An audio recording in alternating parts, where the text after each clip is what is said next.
We've got a new project happening.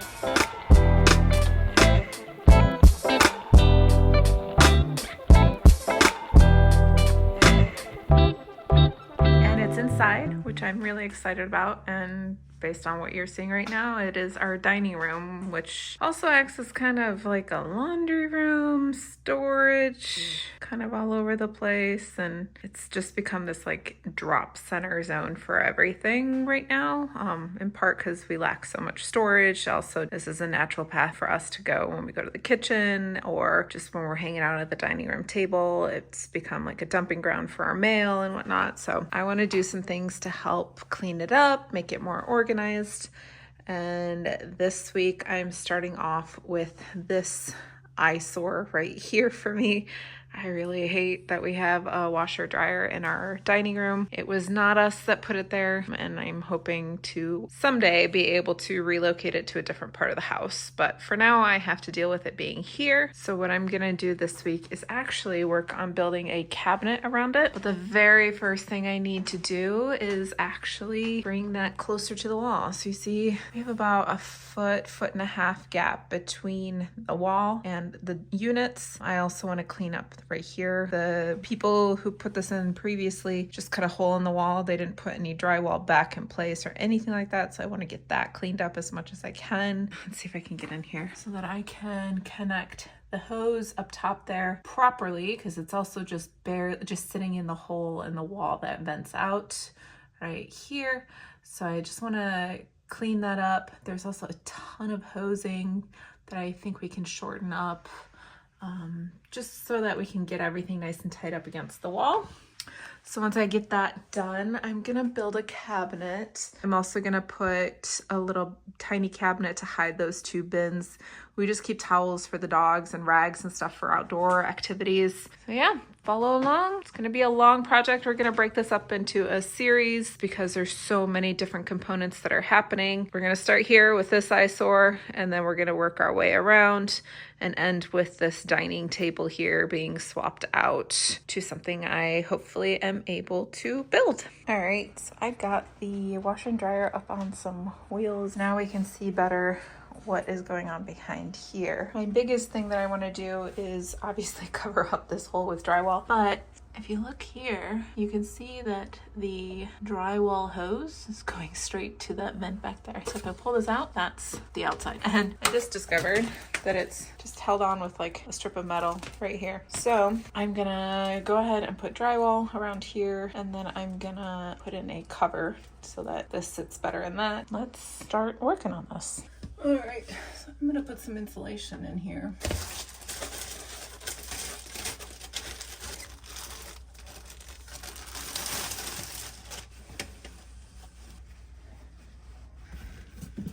All right, well, got the insulation put in around these. I'm gonna leave it like that. It's really tight. I tried to push it in behind this pipe right here, and it's really close to the wall. And now that I'm feeling it, there's a screw. Oh boy, let's take a look at that. Can I get in there? Oh, look at that. Hey, John.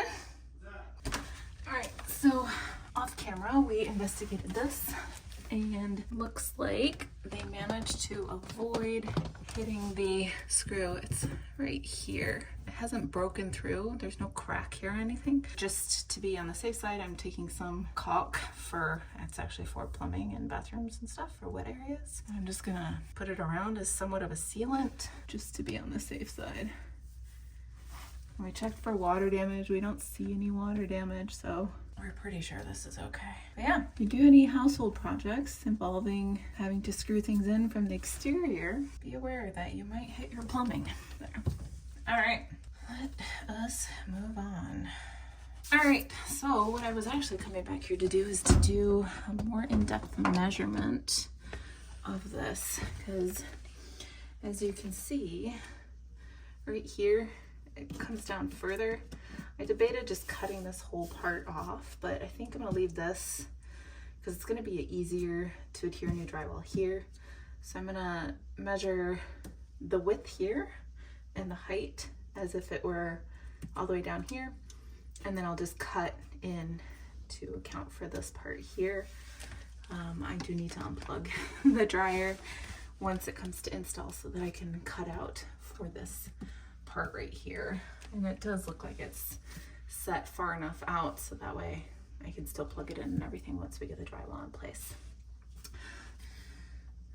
The inside is 24 3/8. And then that's 20 inches. All right, I'm gonna go get some drywall out in the carriage house and get to cutting. Future Maria here. Going through and editing this, I discovered I had no footage of me cutting all the drywall. So we're just gonna skip forward and go straight to the install and see how well I can do joint compound and taping.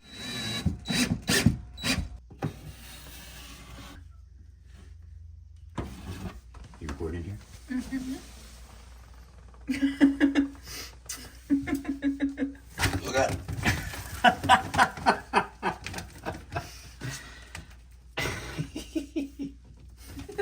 You've got lint in your face.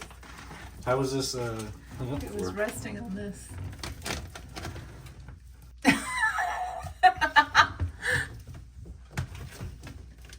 Is it good? Yeah, I'll work with it. I'll be right back. I'm gonna tape it up.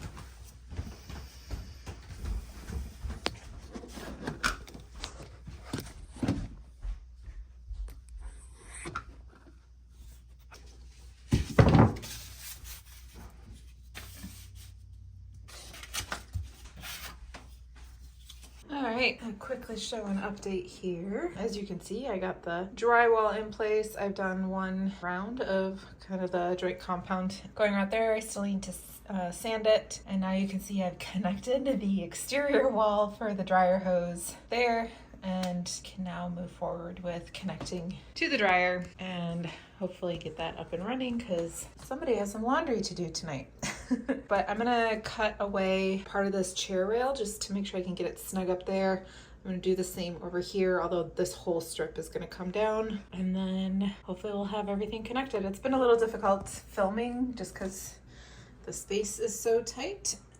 But once I get going with the larger project of the built-ins going across here, it should be easier to film.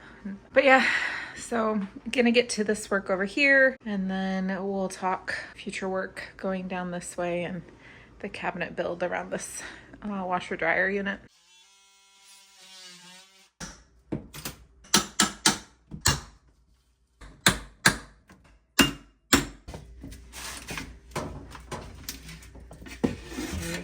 All right, here's where we are at. I am waiting for John to get home and then we're gonna push this whole unit into the corner here. I want to try and get it as snug as I can, especially up towards this wall. I'm gonna leave about 1.25 inch gap here on the side to allow for the cabinet that I want to eventually put in here. All right, well, we got this back in place. Now I can start measuring and figure out the size of this cabinet. I figured I'd take you along so you could see how I do the measuring and what my plans are for right here. Thanks for watching until the end. I'd love it if you could hit that like button as well as subscribe to my channel.